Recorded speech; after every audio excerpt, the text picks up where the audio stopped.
Pensa no homem polêmico, esse tal de Paulo. Meu Deus do céu. Acho que é mania de Paulo ser polêmico e entrar em confusão. Não é possível. Eu te digo.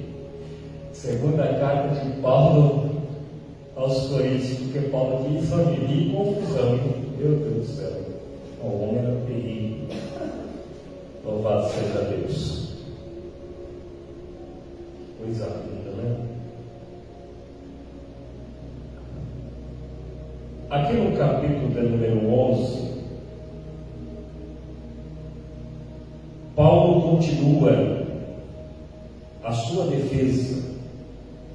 Paulo advogando sobre a sua causa, que não era a causa dele, era a causa do Evangelho.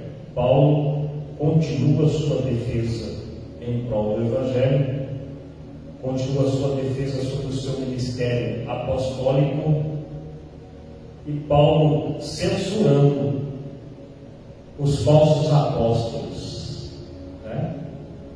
Os falsos pretensos donos da cruz, aqueles que acham que eles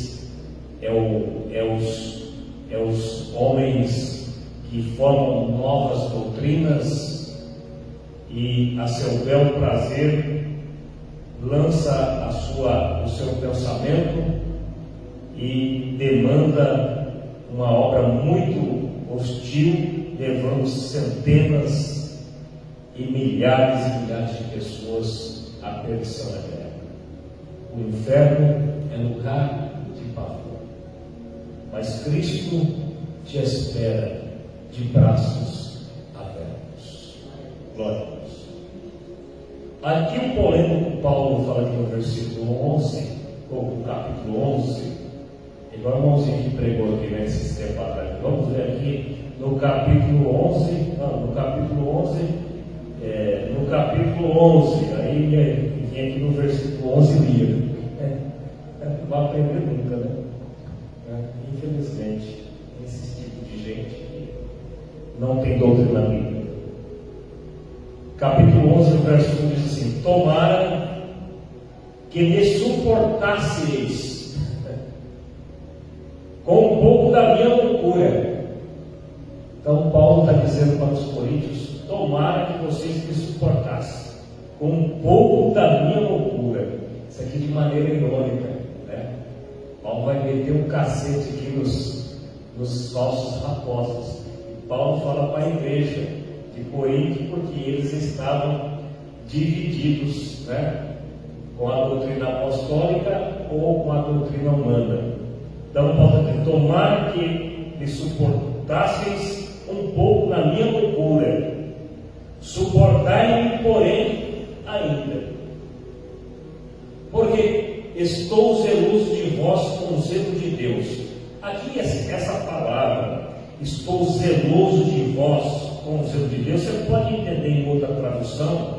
Paulo pode dizer assim: estou com ciúmes de vocês, como Deus tem de vocês. É isso que Paulo está dizendo aqui.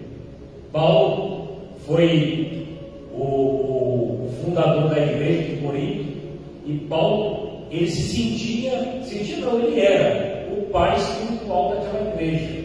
Ele era o homem a qual Deus usou para doutrinar aquele povo. Então Paulo diz: porque estou zeloso de vós com o zelo de Deus, estou com ciúmes de vós, como Deus tem ciúmes de vocês. É assim, Deus tem ciúmes da gente. Sabe por quê? Porque nós temos propriedade exclusiva de Deus. E quando a propriedade exclusiva de Deus ela converge numa via que não é para convergir, o que acontece? Deus tem ciúmes. E muitas vezes vem a consequência sobre a nossa vida. Então Paulo está dizendo que ele é zeloso sobre a igreja, porque vos tenho preparado. Olha só o que Paulo fala: porque eu tenho preparado vocês para vos apresentar como uma virgem, para um marido, a saber, Cristo. Então Paulo ele doutrinava a igreja, ele tinha um ciúmes tão grande da igreja. Quando fala ciúmes, ele queria cuidar de uma maneira intensa. De uma maneira intensa. Você só tem ciúmes de quem você gosta, caso contrário você não tem. Então, é o que Paulo está dizendo aqui. Porque estou com ciúmes de vós como Deus tem de vocês. Porque vos tenho preparado. Eu tenho pregado o Evangelho. Tenho dado uma doutrina limpa, uma doutrina pura, preparados para apresentar como uma virgem para seu marido, a saber, a Cristo. Então a igreja, ela é considerada como a noiva do quê? Fala, a noiva do Cordeiro. Fala comigo, a noiva do Cordeiro. Quem é a noiva do Cordeiro? É a igreja. Somos nós, a noiva do Cordeiro. Quem é o Cordeiro? É o Senhor Jesus Cristo. E Paulo, como zeloso que ele era, ele estava doutrinando a igreja como um pai extremoso, cuidando de sua filha para entregar para o seu noivo. Um pai, hoje eu não sei se existe mais isso, né? Mas há uns 30 anos atrás existia. O pai preparava a filha para entregar para o marido. Não é assim? É assim. E ai daquele que desonrasse antes, entendeu? Era complicado. Então, é a mesma coisa a doutrina bíblica, ela não é clandestina. Não existe um jeitinho, né? Tem uns crentes que acham que existe jeitinho, né? Porque tem certo tipo de crente que eles acham que eles são os primeiros ministros da igreja. Eles acham que são as primeiras damas da igreja. Isso não existe. Não existe primeiro-ministro, não existe primeira-dama, não existe aquele que tem a posição mais elevada, a cultura mais, né, do que o não. A igreja é um conjunto, é um aglomerado de pessoas com o único objetivo de ser doutrinada. Tem um monte de crente que não é doutrinado. Aqui o apóstolo Paulo está comparando a igreja como uma moça, como uma ragazza. É assim que fala em italiano? Ragazza? É isso? Ragazza, né? Uma moça, né? Comparando com uma moça pura, uma moça virgem. Então, a igreja não tem que ter mácula. E quando acontecer uma mácula, ela tem que ser doutrinada. Por isso que muitos estão se perdendo ao longo do caminho. Estão se perdendo em meio aos pedregais.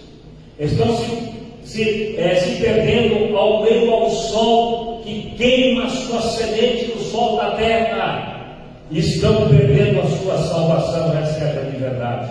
Muitos estão perdendo a salvação, porque para entrar na eternidade, para entrar na casa do Pai, tem que se arrepender, tem que falar como aquele moço falou naquele dia: peguei contra o céu, peguei contra a terra, mas não sou digno de ser chamado de teu filho. Faze de mim apenas como um jornaleiro de tua casa, apenas como um funcionário de tua casa. Faça-me como um servo teu, aleluia. E o pai, ouvindo o clamor do filho, ouvindo a intercessão e a oração arrependida, o pai, de braços abertos, vai lá, abraça o filho carinhosamente e o perdoa, arranca os andrajos podres e coloca vestiduras reais,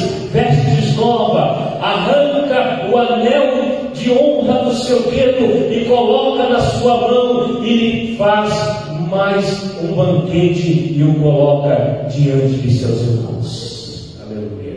É isso, tem que se arrepender, meu irmão. A igreja é soberana. A igreja tem a preeminência. A igreja tem a preeminência. A igreja não depende de um ser só. A igreja não depende exclusiva de mim para que ela possa existir. A igreja não depende da senhora em si para ela existir. Ela existe porque ela é nutrida, ela é uma substância nutrida lá pelo Espírito Santo de Deus. Ela, por si própria, ela tem a substância que nutre ela todos os dias. Deus é fiel para completar a obra, como a menininha cantou agora há pouco. Quem tem promessa de Deus vence o mal. Levante os teus olhos e veja o sobrenatural. Quem tem promessa de Deus não morre. Glória a Deus por isso. Então Paulo está tratando aqui, falando para a igreja de Corinto, que ele era tão zeloso por essa igreja que ele estava preparando a igreja para entregar para Cristo.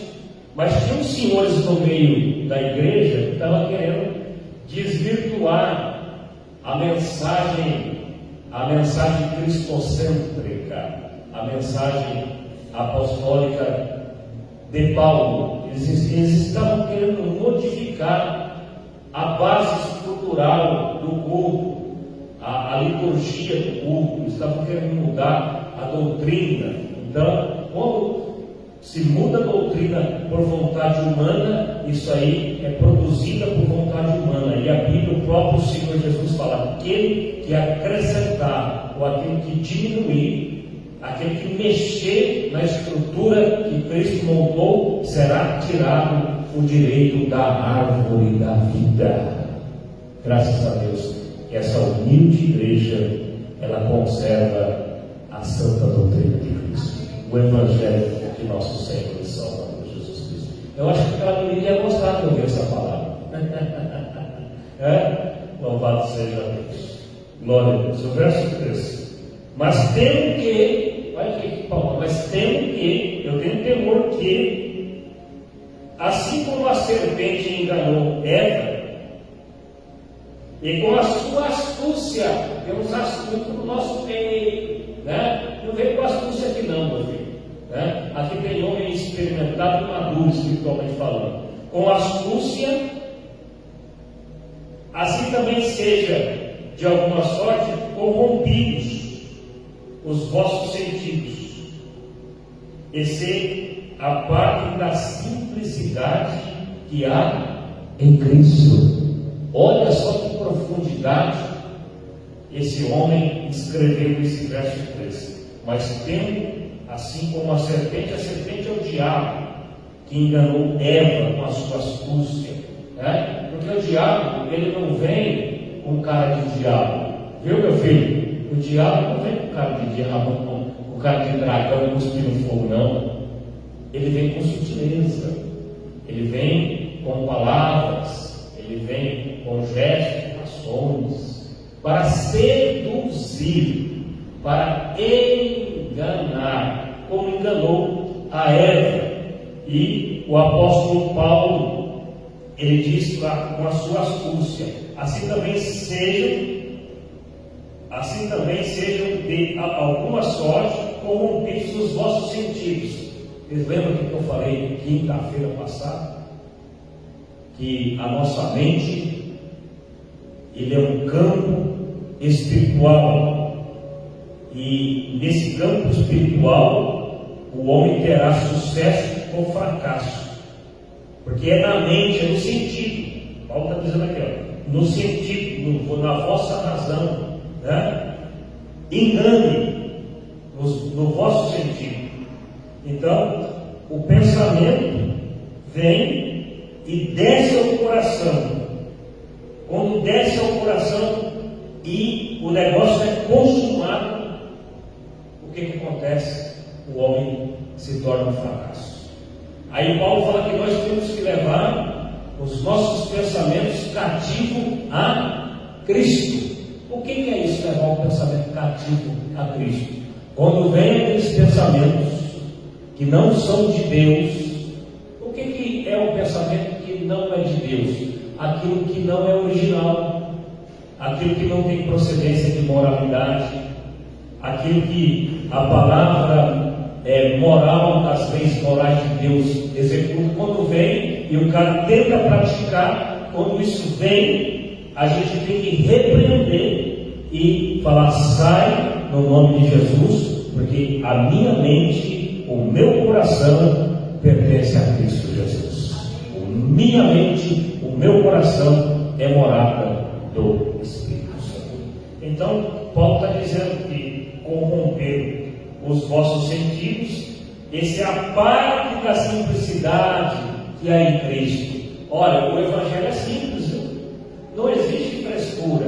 Temos caras inventando que tem que ser assim. Não, é simplicidade. O Evangelho é simples.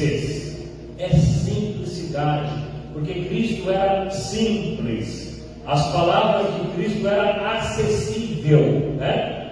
As palavras de Cristo tinha o endereço certo, e a palavra de Cristo ela era cravada na tábua do coração do homem. Louvado seja Deus! Bendito é o Senhor Jesus Cristo, porque a sua palavra é eterna. A sua palavra não é doutrina filosófica. A sua palavra não é aprendida nos bancos de universidade. A sua palavra não é palavra filosófica de ciência humana, de coisas terrenas. A palavra de Cristo, ela é vinda, oriunda do coração de Deus, que vem do céu por intermédio do Espírito Santo. Louvado seja Deus. Não é mesmo? As criancinhas todas corriam, né? E abraçava ele, tocava ele. Eles não queriam tirar as criancinhas, e a boca simples e santa dele fala: não, deixa quieto, deixa vir a minha elas, deixe que as criancinhas venham a mim, porque delas são o reino dos céus. Não é, irmão? É ou não é? Não é aquele pivetinho pulando no sofá lá, pulando no sofá com inocência daquela? É inocência. O Evangelho é inocente.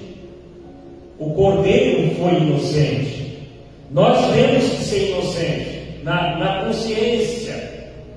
Nós temos que apresentar uma consciência pura diante de Deus, com a justiça da verdade, com a humildade, porque Cristo era manso. Eu já ouvi uma irmã falando de mansidão. O interessante é que as pessoas não entendem o que Cristo quer dizer sobre mansidão.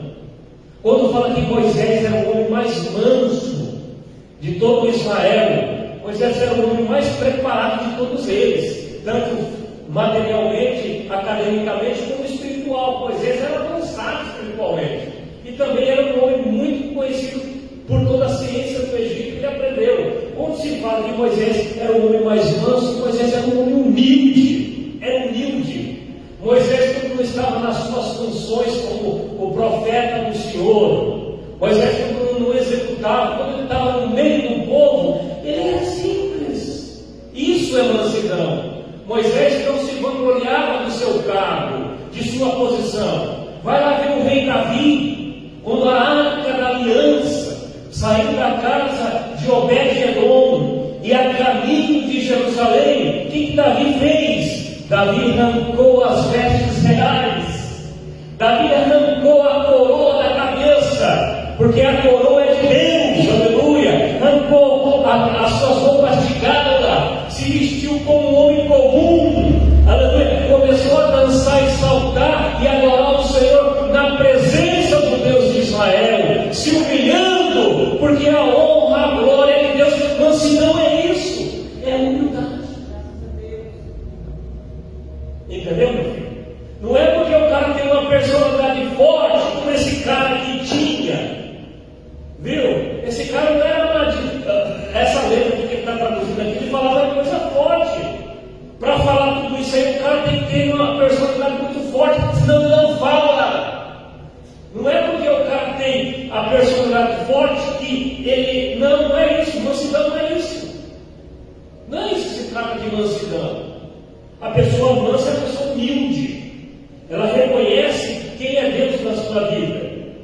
Tem tanto cordeirinho aí, né? Para falar, ele não fala, ele urina. Vai vai ver o capeta que é por trás, vai ver o demônio que é por trás, né? Quantos que não são assim? Uma calmaria, uma brisa parecendo que Deus soprou o vento oriental para ir no vento leste, aquela calmaria. Mas vai ver quem está por trás, né? Agora cata o Pedrão da vida, né? Cata o Paulão da vida.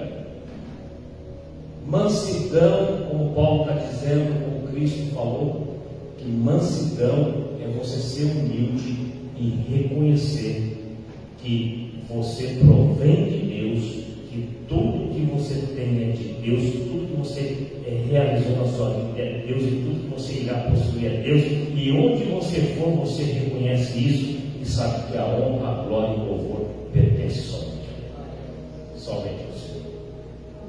A simplicidade que é em Cristo, Cristo era muito simples. Agora esse evangelho sofisticado, esse evangelho enganado, esse evangelho cheio de mitos, né? Cheio de lendas. Isso é doutrina de Satanás, meu filho. O evangelho é aquilo que os apóstolos pregavam, é a comunhão, é o partir do pão, é a doutrina dos apóstolos, é permanecer na comunhão, é permanecer no partir do pão e nas orações. Isso aqui que é o evangelho que Paulo está querendo dizer para a igreja de Corinto, porque os caras queriam colocar algumas coisas lá que não procediam. O verso 4: porque se alguém for pregar-vos outro Jesus, acabei de dizer, né?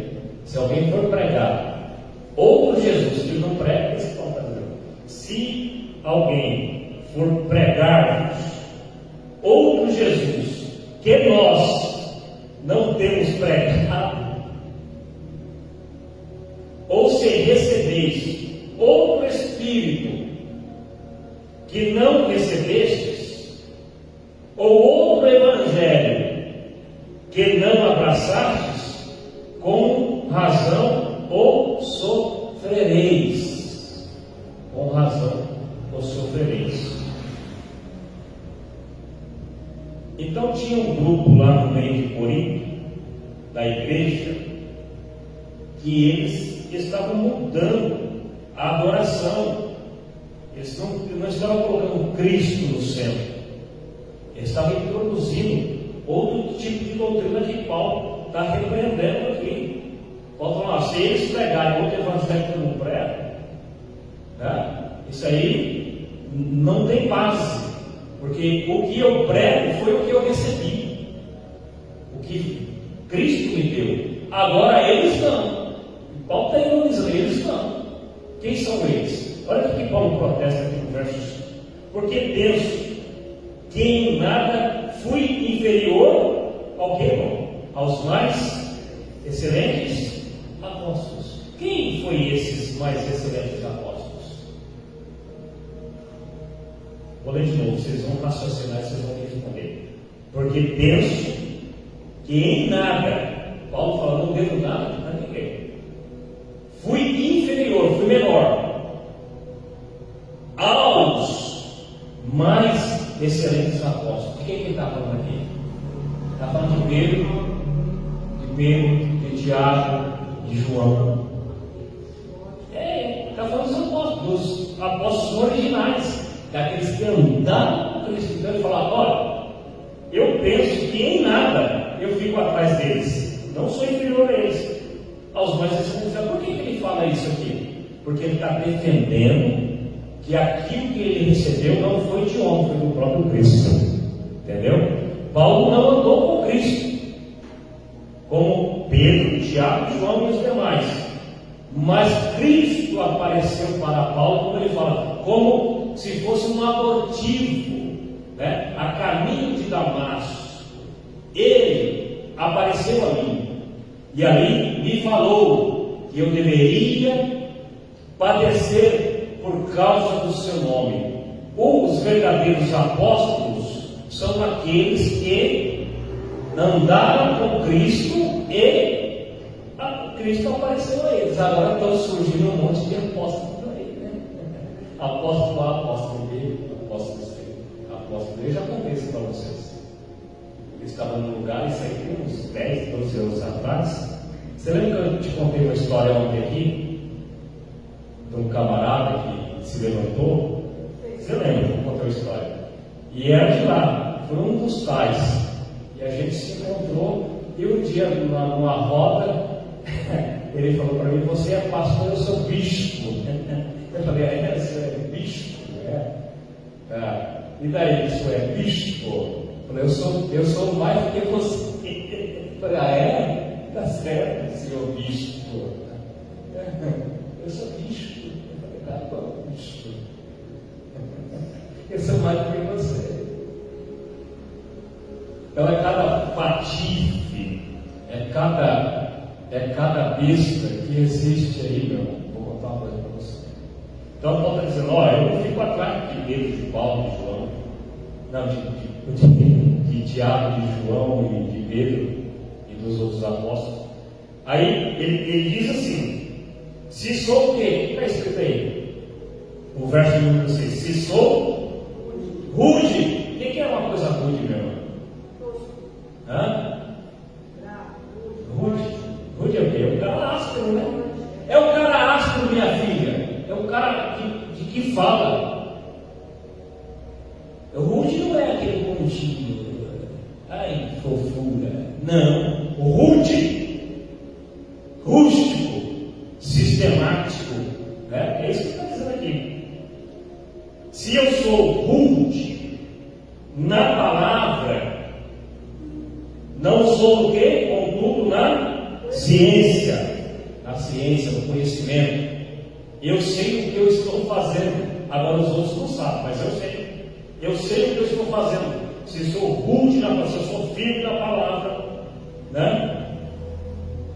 Não sou, contudo, na ciência, mas já em tudo nós temos feito conhecer totalmente entre vós. Aqui agora no verso 7,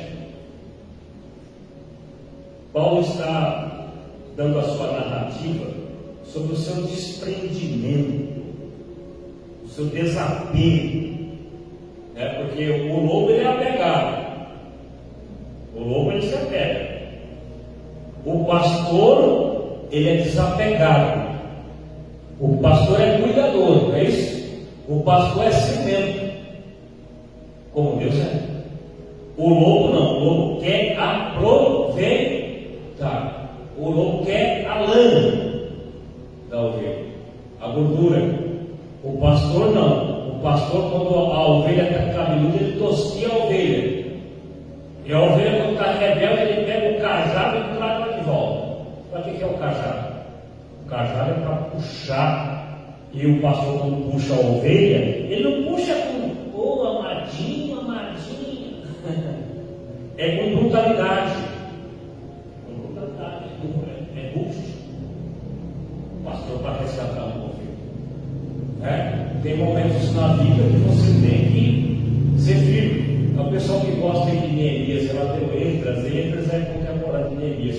Lê lá o livro de Neemias, mas Neemias bateu no carro, surrou e bateu.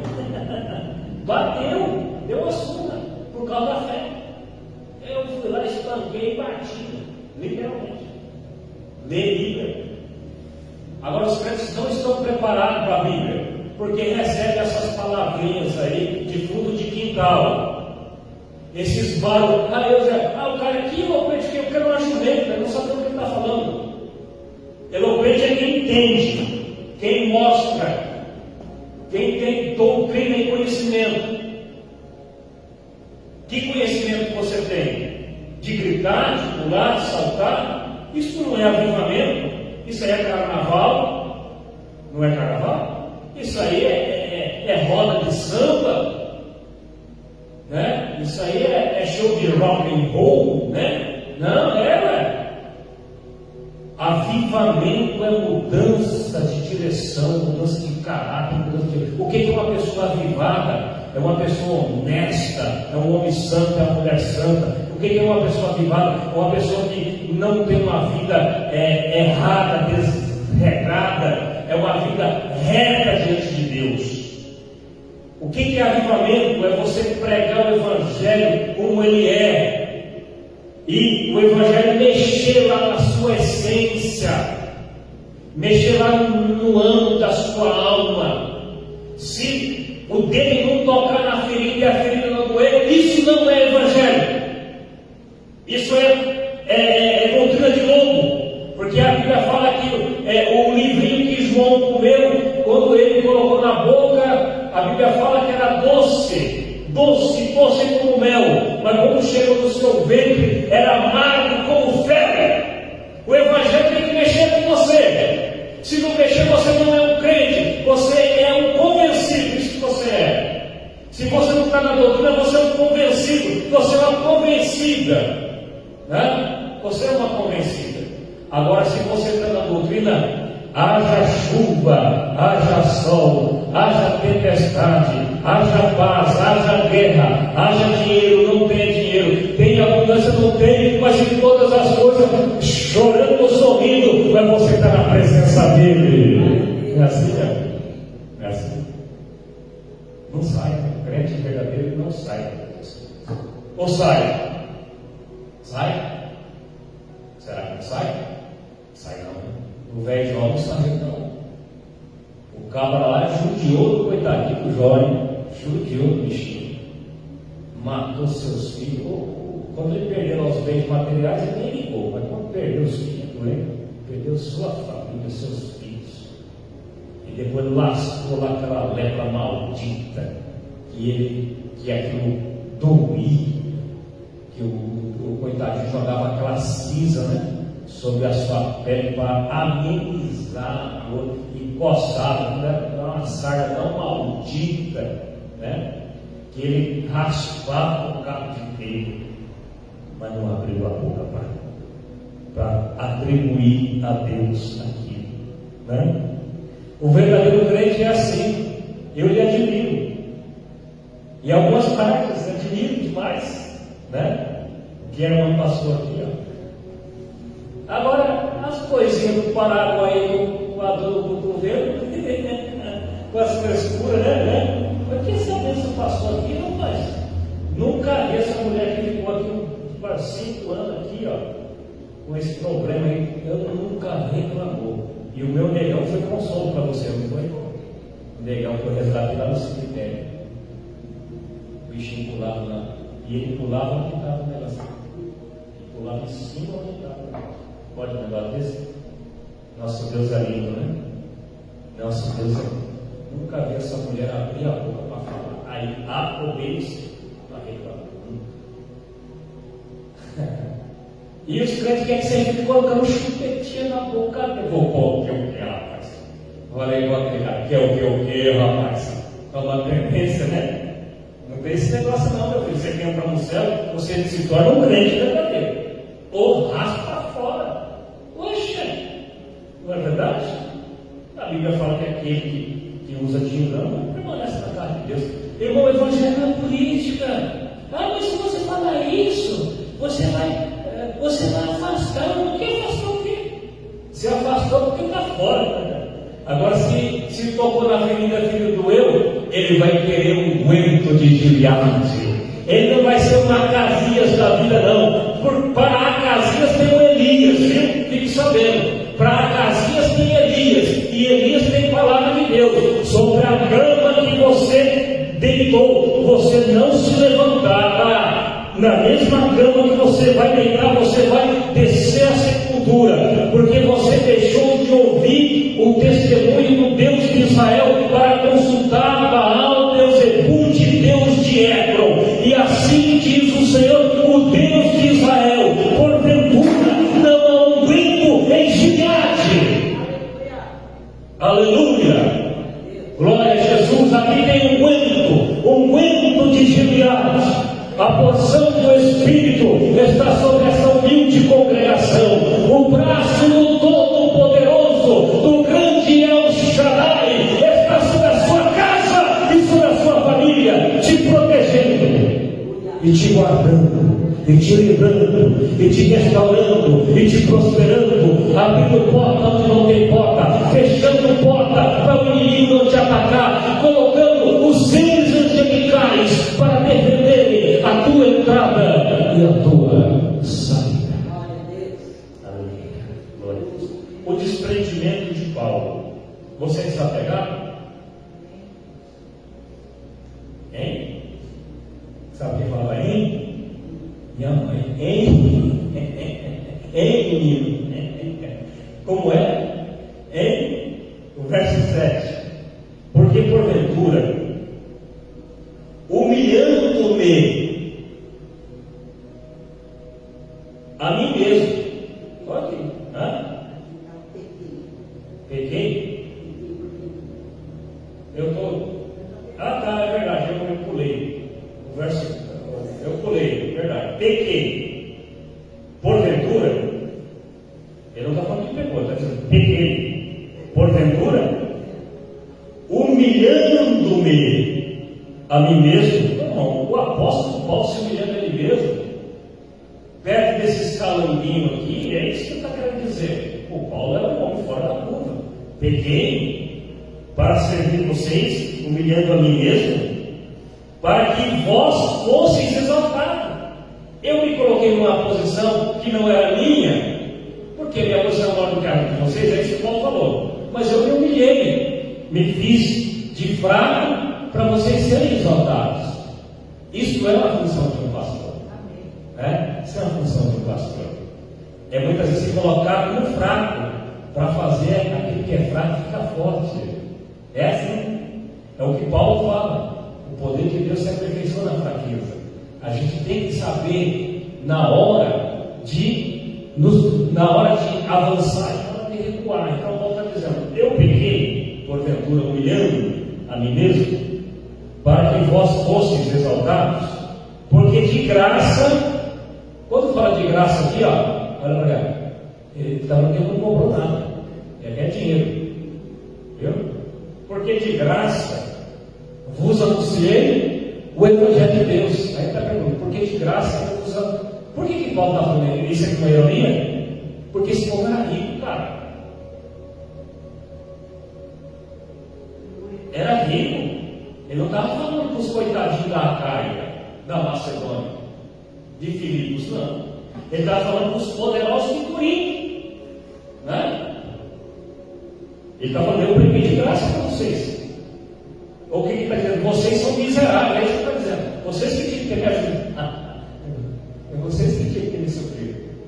Mas eu preguei de graça. Agora outros que estavam lá queriam receber o salário. E Paulo gratuitamente pregou de graça o Evangelho de Deus. Agora o verso 8. Outras igrejas despojei eu para vos servir, recebendo delas salário.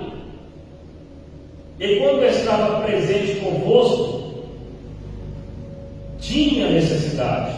Quando eu estava presente com vocês, eu tinha muita necessidade. É isso que está dizendo. Passei muita privação. Ainda bem que eu me aceitei um pouco da história, é mais ou menos minha vida um pouquinho. Tinha muita privação. Eu tinha muita necessidade. A ninguém fui pesado. A ninguém fui pedindo nada. O verdadeiro homem de Deus, ele não pede nada para ninguém, não. Ele comunica ao seu Deus. Na verdade, eu me lembro como aquele dia, aqui em cima, naquele calorzão de 1.500 graus, e desci para passear com os cachorros e troquei com o cabra de Felipe.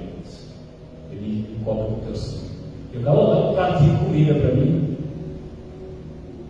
Falei, um prato de comida? Aí eu pensei comigo, eu tenho arroz e feijão tinha, né? E um pedacinho de bife que aquele tinha. Não? De fígado, né? É fígado. É fígado, fígado de boi. Eu tinha um pedacinho de fígado de boi.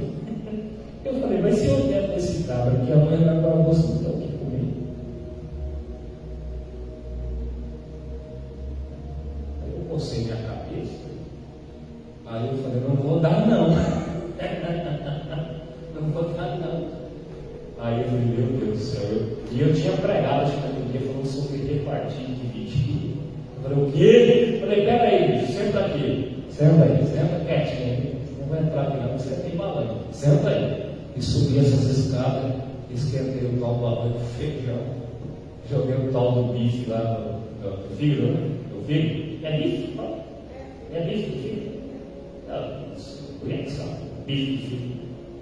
Joguei uma cebola por cima e trouxe um pote de água. Falei, pode comer. Comeu. Mas tá gostoso. Que gostoso. Está com arroz desse, um feijão seco. E um negocinho desse aí está gostoso. Na hora é que você está morrendo de fome, né, por isso. Aí ele comeu. E desceu aí para baixo, desbarateado para baixo. Aí eu fui do outro lado dos cachorros. Eu não vou comer esse cachorro. Aí eu não sei quem foi. Mas eu só sei que apareceu tanta coisa, né? Foi das primícias. Foi a vizinha? A vizinha? Cara, apareceu tanta coisa. A vizinha me deu, né? Mas apareceu. Olha, eu tinha ali, para mim, acho que estava com 6 meses de tanta coisa que tinha. Aí o que aconteceu? O Abraão, lembra o Abraão? Eu empurrei tudo no Abraão. Deu um monte de coisa para o Abraão, lembra? Tudo levou embora. Eu tinha um monte de coisa aí. Né? Como que esse Deus é filho? Né? Como que ele é lindo. Então, o meu xará aqui está dizendo isso. Né? Eu desposei alguma igreja, recebi o salário delas. Quando eu estava presente com vocês aí, eu tinha necessidade. Alimentei fui pesado. Porque os irmãos, olha a mudança de rosto agora. Porque os irmãos que vieram da Macedônia, lembra que eu falei que os irmãos eram pobres? Que ajuntou lá a Caia, Filipos todos os irmãos deram a coleta para levar para os pobres de Jerusalém. Porque os irmãos que vieram da Macedônia supriram a minha necessidade. E em tudo me guardei de vós, de ser pesado, e ainda me guardarei. Eu não quero nada de vocês que são miseráveis. Não, escreve primeiro esse cara miserável. Mas os pobrezinhos ajudou o apóstolo Paulo. Aleluia, glória a Deus, coisa gloriosa, coisa linda. Aleluia, o verso número 10. Como a verdade, que coisa linda. Você pode dizer isso também? Será que você pode dizer isso? Irmã, você pode dizer isso? Você pode confirmar isso? O verso 10. Como a verdade de Cristo está em mim. Como a verdade de Cristo está em mim. Que coisa linda, né? Será que você pode falar isso aí, ô bonitão?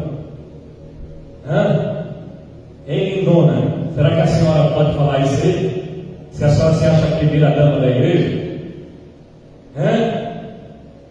Olha que o apóstolo, esse aqui é o apóstolo Paulo, querido. Foi lá no céu. Deus levou ele para ele. O cabo era tão bom que Deus levou ele para o céu. Você já foi no céu, meu filho? Eu não fui. Eu queria ir, mas eu não fui. Né? Você já viu algum anjo? Eu não vi, mas ele viu. Eu queria ver. Quem sabe um dia ainda pode acontecer, né? Se eu tivesse bilhões de bilhões, eu daria todos os bilhões e trilhões só para ver o anjo, só para ter uma experiência angelical ou sobrenatural com esse cara dele. Aleluia. Como a verdade de Cristo está em mim, esta glória não me será impedida nas igrejas da Acaia, porque eles estão comigo. Aleluia. Porque vos não amo. É a pergunta. Deus o sabe. Deixou aqui uma purguinha atrás da orelha desse povo de Corinto, né? O verso de número 12. Mas o que eu faço, ou farei para cortar a ocasião. A gente tem que cortar essa ocasião, viu, meu filho? Fica dando ocasião para nego errado aí. Vamos cortar a ocasião. Mas o que eu faço, ou farei para cortar a ocasião aos que buscam ocasião, a fim de que naquilo em que se gloriam, eles se gloriam, os falsos apóstolos, sejam achados assim como nós. Será que eles fazem o que eu faço? Será que eles estão na mesma pisadura? Aleluia. Olha o que Paulo fala aqui sobre esses caras. Porque os falsos apóstolos são o quê? Obreiros fraudulentos. Eles gostam de dinheiro. Cai fora desses bichos. Esses bichos que tudo é dinheiro. Tem um irmãozinho aí, que ele é uma bênção, menino bom, humilde, mas tem problema de fumar, tem problema de tabaco, de fumo. E ele me perguntou, falei assim, não, continua onde você está, do jeito que você está, do jeito que você está fazendo, continua. Se te colocar bem, fica ali. Não sai dali, continua fazendo o que você está fazendo. Mas Deus não vai pensar. Você quer ser liberto? Quero. Então isso aí já é um bom sinal se você quer ser liberto. Só que eu vou te ensinar como ser liberto. Já que você não consegue com suas forças, busque Deus. Você já ouviu falar sobre voto? Não. Então o voto é assim. Vários homens na Bíblia fizeram voto. Desde Sansão até o apóstolo Paulo, meu xará, raspou a cabeça e fez voto. O último voto se fala de Paulo, quando ele raspou a cabeça e fez voto. O voto é assim: você faz um voto para uma determinada coisa, e Deus, não que você vai comprar a Deus, mas oferece algo para Deus, seja lá material, seja espiritual. Se você puder dar em dinheiro, dê dinheiro em sacrifício, mas faça aquilo que a sua mão alcance. Lá na igreja onde você congrega, diante do seu pastor, você faz esse voto, leva no altar, não fala para ninguém tem nada com isso, que é você e Deus, aí depois você me conta o resultado.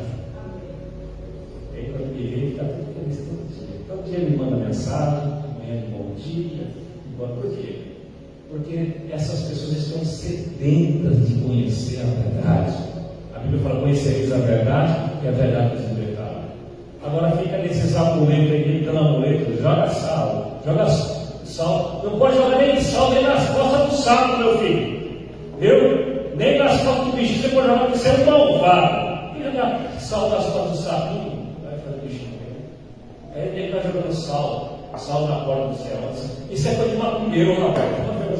Mas você quer falar aqui do profeta Eliseu? Não, meu filho, olha o profeta Eliseu e olha você, rapaz. Você entende o que aconteceu com Eliseu lá, né? Você é o Eliseu por acaso na vida? Tome tempo, rapaz, já aprende, né? Não é assim não, né? Você tem que ir pela doutrina bíblica. Olha só o que Paulo fala para a gente finalizar aqui.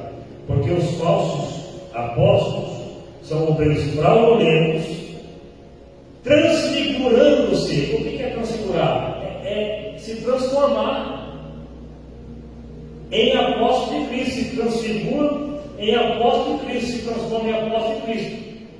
E não é maravilha, porque o próprio Satanás, o próprio diabo, transfigura em anjo de luz, viu?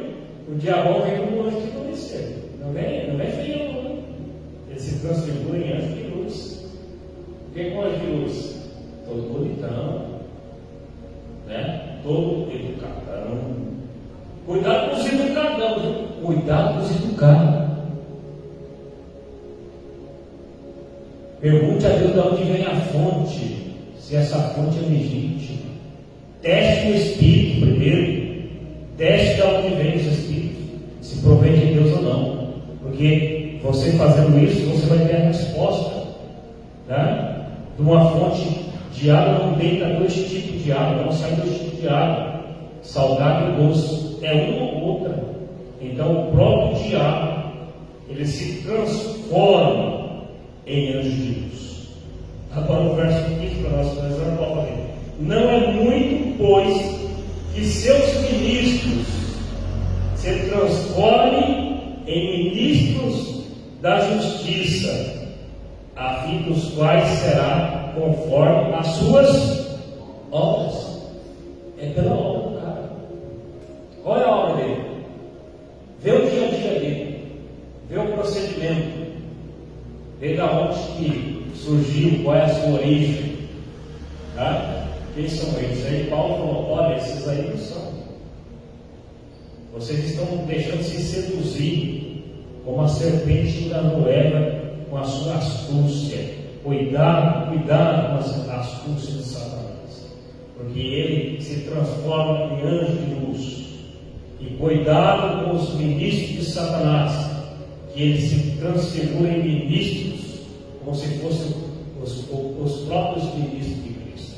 Pela árvore você conhece os frutos. Amém? Graças a Deus.